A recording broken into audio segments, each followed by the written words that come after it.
ನಮಸ್ಕಾರ. ಶ್ರೀಮಂತರಾಗಲು ಈ ಜ್ಞಾನ ಸರಣಿಗೆ ನಿಮಗೆ ಸ್ವಾಗತ. ಇಲ್ಲಿ ನಾನು ನಿಮಗೆ ಒಂದು ಸಣ್ಣ ಟಾಪಿಕ್ಸ್, ಒಂದು 5-10 ಮಿನಿಟ್ಸ್ ಅಲ್ಲಿ ನಿಮ್ಗೆ ಏನಾದ್ರು ಒಂದು ಟಾಪಿಕ್ಸ್ ಹೇಳ್ಕೊಡೋಕೆ ಪ್ರಯತ್ನ ಪಡ್ತೀನಿ ನಾನು. ಈ ಸರಣಿಯ ಮೊದಲನೇ ವಿಡಿಯೋ ನಾನು ಪ್ರೈಸ್ ಆಕ್ಷನ್ ಹೇಳ್ಕೊಟ್ಟಿದ್ದೀನಿ. ಈ ಸರಣಿ ಯಾವುದೇ ವಿಡಿಯೋ ನೋಡಕ್ ಮುಂಚೆ ಫಸ್ಟ್ ಒಂದು ಪ್ರೈಸ್ ಆಕ್ಷನ್ ಒಂದು ವಿಡಿಯೋ ನೋಡ್ಕೊಳ್ಳಿ ನೀವು ಯಾವತ್ತೂ. ಈ ವಿಡಿಯೋದಲ್ಲಿ ನಾನು ನಿಮಗೆ ಬಾಲಿಂಜರ್ ಬ್ಯಾಂಡ್ ಹೇಳ್ಕೊಡೋಕೆ ಪ್ರಯತ್ನ ಪಡ್ತೀನಿ. ನಾನು ಮೊದಲೇ ಹೇಳ್ದಂಗೆ ನಿಮಗೆ ಈ ಸ್ಟಾಕ್ ಮಾರ್ಕೆಟ್ ನಾಲೆಡ್ಜ್ ಅಂತ ಹೇಳಿದೆ, ಇದೊಂದು ಸಾಗರ ಇದ್ದಂಗೆ.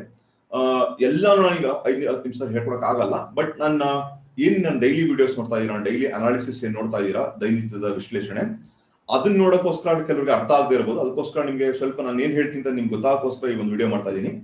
ಈ ವಿಡಿಯೋ ನೋಡಿ ಎಷ್ಟಾಗುತ್ತೋ ಅಷ್ಟು ಕಲ್ತ್ಕೊಳ್ಳಿ. ಮತ್ತೆ ಡೈಲಿ ವಿಡಿಯೋಸ್ ನೋಡ್ಕೊಂಡು ಸ್ಲೋವಾ ಹಂಗೆ ಒಂದೊಂದ ಪಿಕಪ್ ಮಾಡ್ಕೊಂಡು ಹೋಗಿ. ಓಕೆನಾ? ಸೊ ಬಾಲಿಂಜರ್ ಬ್ಯಾಂಡ್ ಅನ್ನೋದು ಒಂದು ವಾಲಟಿಲಿಟಿ ಇಂಡಿಕೇಟರ್. ವಾಲಟಿಲಿಟಿ ಅಂದ್ರೆ ಹೆಂಗೆ ಮೇಲೆ ಕೆಳಗೆ ಹೋಗುತ್ತೆ, ಸ್ಲೋ ಫುಲ್ ಎಲ್ಲ ಕಾಂಟ್ರಾಕ್ಟ್ ಆಗ್ತಿದೆ, ಪ್ರೈಸ್ ಆಕ್ಷನ್ ಮಾಡ್ತಾ ಅಥವಾ ಒಂದು ಟ್ರೆಂಡ್ ಕೊಡುತ್ತಾ ಇಲ್ವಾ ಅಂತೆಲ್ಲ ಕಂಡುಹಿಡಿಯೋಕ್ಕೋಸ್ಕರ ಇರೋದು ಬಾಲಿಂಜರ್ ಬ್ಯಾಂಡ್. ಇದು ನಾರ್ಮಲ್ ಸಪೋರ್ಟ್ ರೇಷನ್ಸ್ ತರ ವರ್ಕ್ ಆಗಲ್ಲ. ಇದ್ರದೇ ಒಂದು ಬೇರೆ ಕಾನ್ಸೆಪ್ಟ್ ಇದೆ. ಅದನ್ನ ಸ್ವಲ್ಪ ಹೇಳ್ಕೊಡ್ತೀನಿ, ಬೇಸಿಕ್ ಹೇಳ್ಕೊಡ್ತೀನಿ ನಿಮ್ಗೆ. ಪ್ಲಸ್ ಇವತ್ತು ನಾನು ನಿಮ್ಗೆ ಬಾಲಿಂಜರ್ ಬ್ಯಾಂಡ್ ಯೂಸ್ ಮಾಡ್ಕೊಂಡು ಹೆಂಗೆ ಟ್ರೇಡಿಂಗ್ ಮಾಡೋದು, ಮತ್ತೆ ಪ್ರೈಸ್ ಆಕ್ಷನ್ ಯೂಸ್ ಮಾಡ್ಕೊಂಡು ಹೆಂಗೆ ಟ್ರೇಡಿಂಗ್ ಮಾಡೋದು ಬಾಲಿಂಜರ್ ಬ್ಯಾಂಡ್ ಜೊತೆ ಅಂತ ಒಂದು ಹೇಳ್ಕೊಳಕ್ ಪ್ರಯತ್ನ ಪಡ್ತೀನಿ. ಸೊ ನನ್ನ ವಿಡಿಯೋ ನೋಡಿ ಎಲ್ಲೆಲ್ಲಿ ಎಂಟ್ರಿ ತಗೋಬಹುದು, ಎಲ್ಲೆಲ್ಲಿ ಸ್ಟಾಪ್ ಲಾಸ್ ಹಾಕ್ಬೇಕು, ಎಲ್ಲೆಲ್ಲಿ ಎಕ್ಸಿಟ್ ಆಗ್ಬೋದು ಅಂತ ನಿಮ್ಗೆ ಈ ವಿಡಿಯೋ ನಿಮ್ಗೆ ಹೇಳಕ್ಕೆ ಪ್ರಯತ್ನ ಪಡ್ತೀನಿ. ಬನ್ನಿ. ನೀವು ಬಾಲಿಂಜರ್ ಬ್ಯಾಂಡ್ ಇಂಡಿಕೇಟರ್ ಹಾಕೊಂಡ್ಮೇಲೆ ನಿಮ್ಗೆ 3 ಲೈನ್ ಬರುತ್ತೆ ನಿಮ್ಗೆ. ಓಕೆನಾ? ಒಂದು ಸೆಂಟ್ರಲ್ ಒಂದು ಲೈನ್ ಇರುತ್ತೆ, ಹಿಂಗೆ ಹೋಗ್ತಾ ಇರುತ್ತೆ ಹಿಂಗೆ. ಅದ್ರ ಅಕ್ಕಪಕ್ಕ ಇನ್ನೊಂದು ಲೈನ್ ಹಿಂಗೆ ಹೋಗ್ತಾ ಇರುತ್ತೆ ಅಲ್ವಾ? ಇದು ಬಾಲಿಂಜರ್ ಬ್ಯಾಂಡ್. ಇದು ಅಗ್ಲ ಇರ್ಬೋದು, ಸಣ್ಣ ಇರ್ಬೋದು, ಹಿಂಗೆ ಹೋಗ್ತಾ ಇರುತ್ತೆ ಅಲ್ವಾ? ಇದು ಬಾಲಿಂಜರ್ ಬ್ಯಾಂಡ್ ನೀವು ಹಾಕೊಂಡ್ರೆ, ಇಂಡಿಕೇಟರ್ ಹಾಕೊಂಡ್ರೆ ಈ ತರ ನಿಮ್ಗೊಂದು ಚಾರ್ಟ್ ಬರುತ್ತೆ. ಇದ್ರ ಮಧ್ಯದಲ್ಲಿ ಅಥವಾ ಇದ್ರ ಹೊರಗಡೆ ನಿಮ್ಗೆ ಪ್ರೈಸಸ್ ಹಿಂಗೆ ಓಡ್ತಾ ಇದೆ ಅಲ್ವಾ? ಸೊ ಇದು ಬಾಲಿಂಜರ್ ಬ್ಯಾಂಡ್ ನ ಒಂದು ಸ್ಟ್ರಕ್ಚರ್. ಇದ್ರಲ್ಲಿ ಏನ್ ಹೇಳ್ತಾರೆ ಅಂದ್ರೆ, ಈ ಸೆಂಟರ್ ಲೈನ್ ಇದೆ, ಈ ಸೆಂಟರ್ ಲೈನ್ ಬಂದು ಈ ಲೈನ್ ಏನಿಲ್ಲ, ಮೂವಿಂಗ್ ಆವರೇಜ್ ಲೈನ್. ಆಕ್ಚುಲಿ ಇದೊಂದು ಮೂವಿಂಗ್ ಆವರೇಜ್ ಲೈನ್, MA ಅಂತ ಹೇಳ್ತಾರಲ್ಲ, ಮೂವಿಂಗ್ ಆವರೇಜ್ ಲೈನ್ ಇದು. ಈ ಮೂವಿಂಗ್ ಆವರೇಜ್ ಲೈನ್ ಲೆಂತ್ ಏನು 20. ಇದು ಡಿಫಾಲ್ಟ್ ಇರುತ್ತೆ. ಇದನ್ನ ಅಡ್ವಾನ್ಸ್ ಹಂಗೆ ನೀವು ಕಲ್ತ್ಕೊಂಡು ಸ್ಲೋ ಆಗಿ ಇಂಪ್ರೂವ್ ಮಾಡ್ತಾ ಇದನ್ನ ಹೆಂಗೆ ಫೈನ್ ಟ್ಯೂನ್ ಮಾಡೋದು, ಇದನ್ನ 9 ಆಗೋದ್ರೆ ಏನಾಗುತ್ತೆ, 15 ಆಗೋದ್ರೆ ಏನಾಗುತ್ತೆ ಅಂತೆಲ್ಲ ಬೇರೆ ಸ್ಟಾಕ್ ಬೇರೆ ತರ ಇರುತ್ತೆ, ಹಾಗೆಲ್ಲ ಇರುತ್ತೆ. ಬಟ್ ಡಿಫಾಲ್ಟ್ 20 ಇರುತ್ತೆ ಮೂವಿಂಗ್ ಆವರೇಜ್. ಇದಕ್ಕೆ ಸ್ಟ್ಯಾಂಡರ್ಡ್ ಡಿವಿಯೇಷನ್ ಲೈನ್ಸ್ ಅಂತ ಹೇಳ್ತಾರೆ. ಸ್ಟ್ಯಾಂಡರ್ಡ್ ಡಿವಿಯೇಷನ್ ಏನ್ ಸ್ಟ್ಯಾಂಡರ್ಡ್ ಡಿವಿಯೇಷನ್ ಅಂದ್ರೆ ಅದನ್ನ ಸ್ವಲ್ಪ ತಿಳ್ಕೊಂಡು ನೆಕ್ಸ್ಟ್ ಬಾಲಿಂಜರ್ ಬ್ಯಾಂಡ್ ಹೇಳ್ಕೊಡ್ತೀನಿ. ಈಗ ಪ್ರೈಸ್ ಹೆಂಗಿರುತ್ತೆ ಅಂದ್ರೆ, ಇದು ಪ್ರೈಸ್ ಅಂತ ತಿಳ್ಕೊಳ್ಳಿ, ಇದು ಟೈಮ್ ಆಕ್ಸೆಸ್ ಅನ್ಕೊಳ್ಳಿ, ಇದು ಪ್ರೈಸ್ ಆಕ್ಸೆಸ್. ಇದು ಪ್ರೈಸ್ ಅಂದ್ರೆ ಬೆಲೆ. ಪ್ರೈಸ್ ಅಂದ್ರೆ ಏನು? ಬೆಲೆ. ಇದು ಟೈಮ್ ಅಥವಾ ಹಿಂಗಿರುತ್ತೆ ಅಂತ ತಿಳ್ಕೊಳ್ಳಿ. ಅದು ಮಾರ್ಕೆಟ್ ಹೆಂಗಿರುತ್ತೆ ಅಂದ್ರೆ, ಟೈಮ್ ಹೋಗ್ತಾ ಪ್ರೈಸ್ ಕೂಡ ಹಿಂಗೆ ಹೋಗ್ಬೇಕು ಅಂತ ಒಂದು ಭಾವನೆ, ಅಂದ್ರೆ ಒಂದು ರೂಲ್ಸ್ ಅಂತ ಅನ್ಕೊಳ್ಳೋಣ. ಹಿಂಗ್ ಇರ್ಬೇಕು ಐಡಿಯಲ್ ಸಿಚುವೇಶನ್ ಅಲ್ಲಿ. ಅಂದ್ರೆ ಈಗ ನಾನು ಕಾರ್ ಹೇಳ್ತಾರಲ್ಲ, ಮೈಲೇಜ್ ಕೊಡುತ್ತೆ ಅಂದ್ರೆ ಮೈಲೇಜ್ ಒಂದು 20 ಕಿಲೋಮೀಟರ್ ಪರ್ ಲೀಟರ್ ಕೊಡುತ್ತೆ ಅಂತ ಹೇಳ್ತಾರೆ ಅಲ್ವಾ? ಬಟ್ ಅದು ಟೆಸ್ಟ್ ಕಂಡೀಷನ್ ಅಲ್ಲಿ. ಬಟ್ ರಿಯಾಲಿಟಿ ಏನಾಗುತ್ತೆ, ಸಿಟಿಲಿ ಹೋದಾಗ 12 ಕೊಡುತ್ತೆ, ಹೈವೇಲಿ ಹೋದಾಗ 22 ಕೊಡ್ಬೋದು, ಅಥವಾ ನೀವು ಬೆಟ್ಟದ ಹೋಗ್ಬೇಕಾದ್ರೆ ಬರೀ 10 ಕೊಡ್ಬೋದು ಮೈಲೇಜು. ಆ ತರ ಚೇಂಜ್ ಆಗ್ತಾ ಹೋಗುತ್ತೆ ರಿಯಲ್ ಕಂಡೀಷನ್ ಅಲ್ವಾ? ಅದೇ ರೀತಿ ಪ್ರೈಸಿಂಗ್ ಸ್ಟ್ರೈಟ್ ಆಗೇ ಹೋಗ್ಬೇಕಂತ ಇರೋದು ರೂಲ್ಸ್ ಪ್ರಕಾರ. ಆದ್ರೆ ಒಂದೊಂದ್ಸರಿ ಪ್ರೈಸ್ ಏನಾಗುತ್ತೆ, ಒಂದ್ಸರಿ ಕಮ್ಮಿ ಟೈಮಲ್ಲಿ ಜಾಸ್ತಿ ರೈಸ್ ಆಗ್ಬಿಡುತ್ತೆ ಅಲ್ವಾ? ರೈಸ್ ಆದಾಗ ಈ ಪ್ರೈಸು ವಾಪಸ್ಸು ಈ ಲೆವೆಲ್ ಬರ್ಲೇಬೇಕು, ಅಥವಾ ಒಂದ್ಸರಿ ಡಮಕ್ ಅಂತ ಬಿದ್ದೋಗುತ್ತೆ. ಬಿದ್ದೋದ್ರೂ ವಾಪಸ್ಸು ಪ್ರೈಸು ಈ ಲೆವೆಲ್ಗೆ ವಾಪಸ್ ಬರಬೇಕು. ಸೊ ಈ ಸ್ಟ್ಯಾಂಡರ್ಡ್ ಲೆವೆಲ್ಸ್ ಏನಿದೆ, ಈ ಸ್ಟ್ಯಾಂಡರ್ಡ್ ಲೆವೆಲ್ ಇಂದ ದೂರ ಹೋಗೋದು, ಡಿವಿಯೇಟ್ ಆಗತ್ತಲ್ಲ, ಅದಕ್ಕೆ ಸ್ಟ್ಯಾಂಡರ್ಡ್ ಡಿವಿಯೇಷನ್ ಅಂತ ಹೇಳ್ತಾರೆ.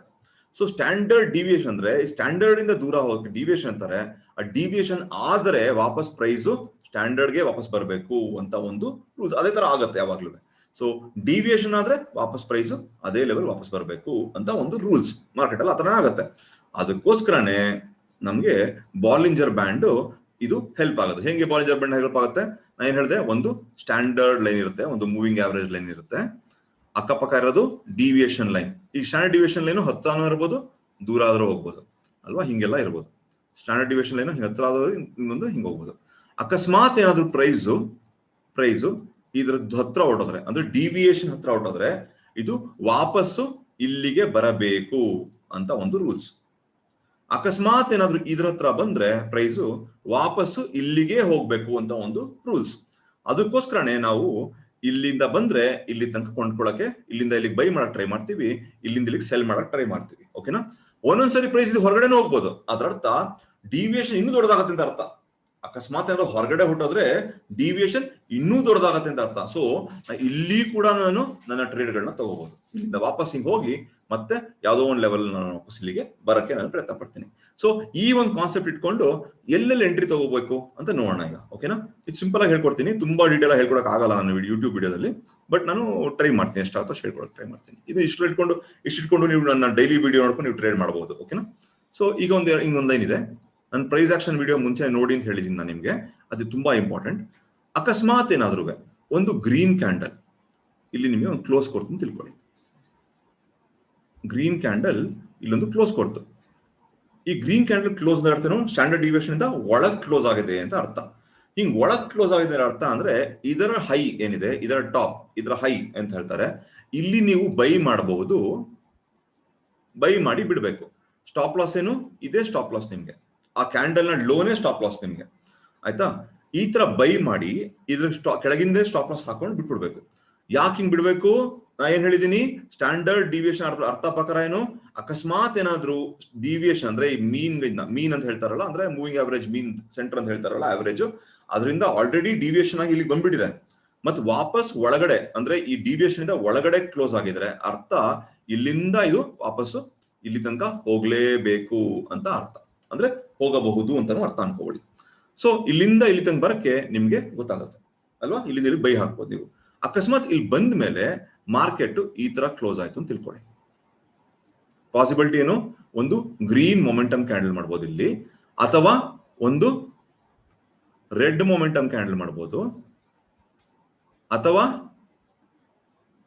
ಪ್ರೈಸ್ ಆಕ್ಷನ್ ಬೇಸ್ ಕ್ಯಾಂಡಲ್ಸ್ ಮಾಡಕ್ ಸ್ಟಾರ್ಟ್ ಮಾಡ್ಬೋದು, ಅಥವಾ ಇಲ್ಲಿ ಪ್ರೈಸ್ ಆಕ್ಷನ್ ಬೇಸ್ ಕ್ಯಾಂಡಲ್ಸ್ ಮಾಡಕ್ ಸ್ಟಾರ್ಟ್ ಮಾಡ್ಬೋದು. ಇಲ್ಲಿ ಈ ತರ ಆಗ್ಬೋದು. ಪ್ರೈಸ್ ಆಕ್ಷನ್ ನೋಡಿ ಒಂದು ವಿಡಿಯೋ ಅದಕ್ಕೇನೆ, ಆಯ್ತಾ? ಸೊ ಇಲ್ಲಿ ಒಂದು ಪ್ರೈಸ್ ಆಕ್ಷನ್ ಒಂದು ಮಾಡಕ್ಕೆ ಸ್ಟಾರ್ಟ್ ಮಾಡ್ಬೋದು, ಅಂದ್ರೆ ಒಂದು ಬೇಸ್ ಕ್ಯಾಂಡಲ್ಸ್ ಫಾರ್ಮ್ ಸ್ಟಾರ್ಟ್ ಮಾಡ್ಬೋದು. ಎರಡರೊಂದು ಆಗ್ಬೋದು. ಸೊ ಇದರ ಅರ್ಥ ಏನು, ಗ್ರೀನ್ ಕ್ಯಾಂಡಲ್ ಹೊರಗಡೆ ಕ್ಲೋಸ್ ಆದ್ರೆ ಅರ್ಥ ಏನದು, ಇನ್ನೂ ಡಿವಿಯೇಷನ್ ಆಗ್ಬೋದು ಅಂತ ಅರ್ಥ.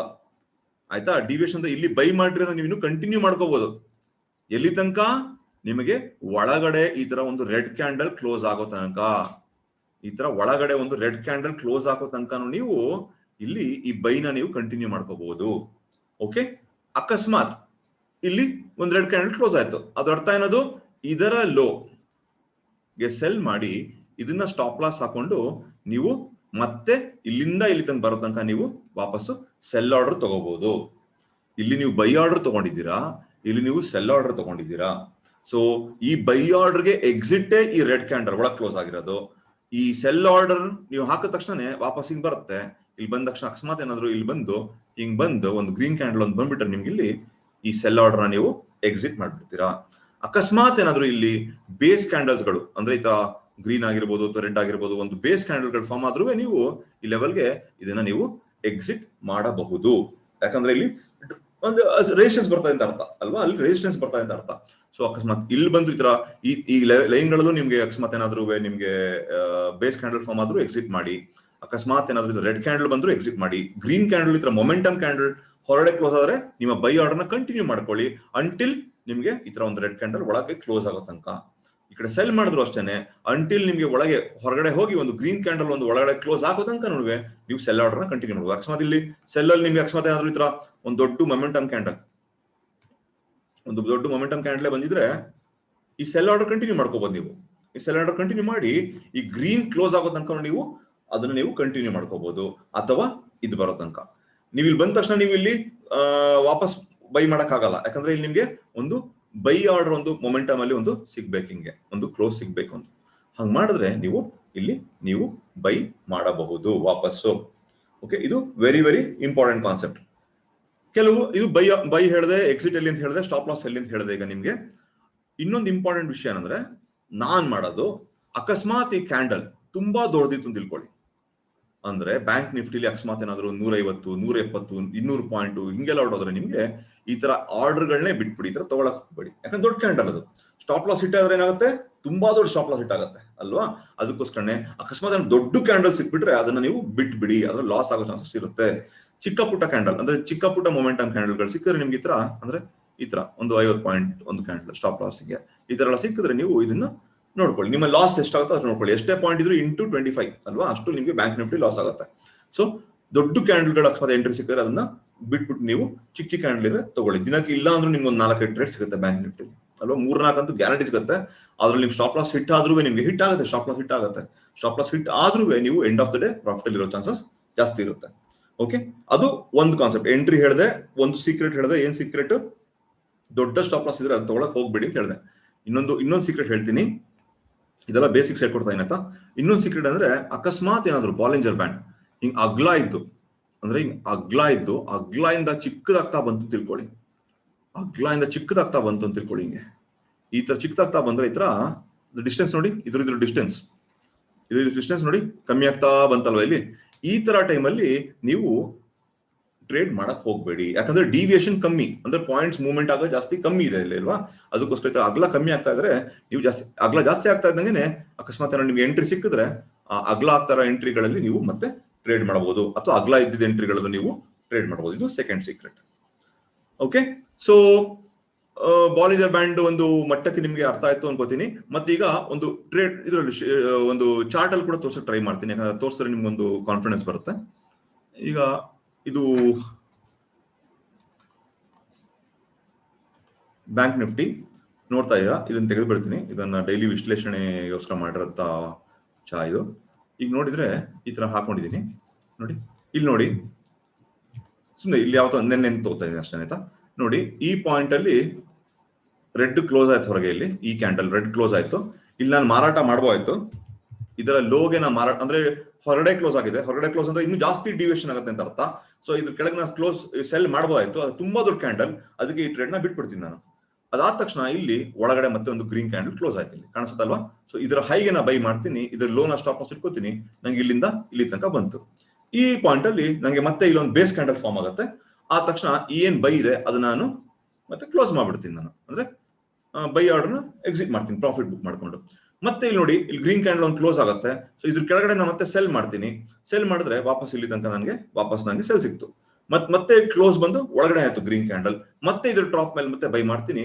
ಮತ್ತೆ ಇಲ್ಲಿ ನೋಡಿದ್ರೆ ನಾನು ನೋಡಿ, ಇಲ್ಲಿ ಈ ಪಾಯಿಂಟ್ ಅಲ್ಲಿ ಒಂದು ಬೇಸ್ ಕ್ಯಾಂಡಲ್ ಒಂದು ಫಾರ್ಮ್ ಆಗುತ್ತೆ. ಸೊ ಇಲ್ಲಿಂದ ಇಲ್ಲಿಗೆ ನಾನು ಒಂದು ಬೈ ಆರ್ಡರ್ ಟ್ರೇಡ್ ತಗೋತೀನಿ. ಅದಾದ್ಮೇಲೆ ನಂಗೆ ನೋಡಿ ಎಲ್ಲೂ ಕ್ಲೋಸ್ ಸಿಕ್ಕಿಲ್ಲ, ಮತ್ತೆ ಗ್ರೀನ್ ಹೊರಗೆ ಆಯ್ತು. ನಂಗೆ ಇಲ್ಲಿ ಎಂಟ್ರಿ ಇಲ್ಲ, ನನಗೆ ಇಲ್ಲಿ ಎಂಟ್ರಿ ತಗೊಂಡ್ರು ನನಗೆ ಸ್ಟಾಪ್ ಲಾಸ್ ಹಿಟ್ ಆಗಲ್ಲ. ಮತ್ತೆ ನೋಡಿ ಇಲ್ಲಿ ಬೈ ಹಾಕ ತುಂಬಾ ದೊಡ್ಡ ಕ್ಯಾಂಡಲ್, ಇದು ನಾನು ಈ ಟ್ರೇಡೇ ಮಾಡಕ್ ಹೋಗಲ್ಲ ನಾನು. ಮತ್ತೆ ಇಲ್ಲಿ ಒಳಗಡೆ ಕ್ಲೋಸ್ ಆಯ್ತು. ಇದರ ಲೋಗೆ ನಾನು ಸೆಲ್ ಹಾಕ್ತೀನಿ, ಅದ್ರ ಟ್ರಿಗರ್ ಆಗಲ್ಲ ಇದು. ಹಾಗೆ ನನಗೆ ಬೇರೆ ಯಾವ್ದು ಟ್ರೇಡ್ ಸಿಗಲ್ಲ ಇಲ್ಲಿ ಈ ಕಡೆ ಇಲ್ಲ. ಅಷ್ಟೇ ಸಿಂಪಲ್. ನೋಡಿ, ಇದೊಂದು ಇಷ್ಟರಲ್ಲಿ ನಾನು ಫ್ರೈಡೆ ಒಂದು 20,000 ರೂಪಾಯಿನೋ ದುಡ್ಡು ಮಾಡ್ಕೋಬಹುದು. ಇಷ್ಟರಲ್ಲೇ ಒಂದು 20,000 ರೂಪಾಯಿ ನನಗೆ ಪ್ರಾಫಿಟ್ ಬಂತು. ಇವತ್ತಿನ ಟ್ರೇಡ್ ಅಲ್ಲಿ ನನ್ನ ವಿಶ್ಲೇಷಣೆ ವಿಡಿಯೋಗಳು ನೋಡಿ, ಆಲ್ಮೋಸ್ಟ್ ಒಂದು 10 ದಿನದಿಂದ ನಾನು ಬಾಲಿಂಜರ್ ಬ್ಯಾಂಡ್ ನಾನು ಟ್ರೇಡ್ ಮಾಡ್ತಾ ಇದ್ದೀನಿ. ಅದ್ರಲ್ಲಿ ನಾನು ಕ್ಲಿಯರ್ ಆಗಿ ತೋರಿಸ್ತಾ ಇದ್ದೀನಿ ಎಲ್ಲ ಟ್ರೇಡ್ ಸಿಕ್ತು ಅಂತ. ಅದು ನೋಡ್ಕೊಂಡು ನಿಮ್ಗೊಂದು ಕಾನ್ಸೆಪ್ಟ್ ಗೊತ್ತಾಗುತ್ತೆ. ಓಕೆ, ಇಷ್ಟೇ. ಇದು ತುಂಬಾ ಒಂದು ಸಿಂಪಲ್ ಆದ ಒಂದು ಇಂಡಿಕೇಟರ್. ಇದ್ರಲ್ಲಿ ತುಂಬಾ ಕಾನ್ಸೆಪ್ಟ್ಸ್ ಇದೆ. ಈಗ ಸದ್ಯಕ್ಕೆ ಇದು ಸಾಕು. ನನ್ನ ಡೈಲಿ ವಿಡಿಯೋಸ್ ನೋಡಿ ಇನ್ನೂ ಸ್ವಲ್ಪ ಚೆನ್ನಾಗಿ ಕಲ್ತ್ಕೊಳ್ಳಿ.